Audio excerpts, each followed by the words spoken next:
Korang tahu tak, dekat Putrajaya ni kan banyak tasik yang cantik tau. Paling best kalau kita dapat makan kat kedai tepi tasik. Abang itu tunjukkan korang satu kedai tepi tasik yang best dekat Putrajaya. Ui, banyak betul makanan kat sini. Sarapan pagi, makan tengah hari, minum petang dan masakan panas bang.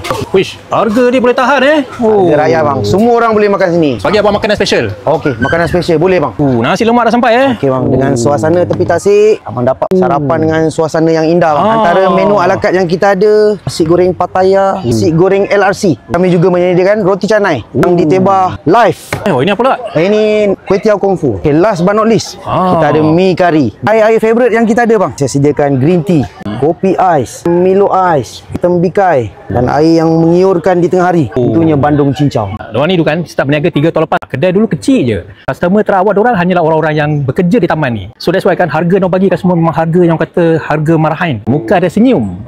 Bagi sekali dengan kuah dal dan juga sambal. Kuih tiaw goreng kungfu. Dalam dia ada udang, ada sotong, ayam. Lepas itu kalau nasi lemak mesti kena ada ayam goreng. Dia punya nasi kan penuh berlemak tau. Macam nasi lemak orang-orang dulu. Sambal dia kan daripada sikit dia. Semua golongan boleh makan sambal ni. Sedap ayam goreng dia. Kau boleh rasa dia punya perapan dia. Kalau korang mencari satu kafe yang tersorok yang menyediakan berbagai masakan menarik, harga yang berbaloi, kau datang sini.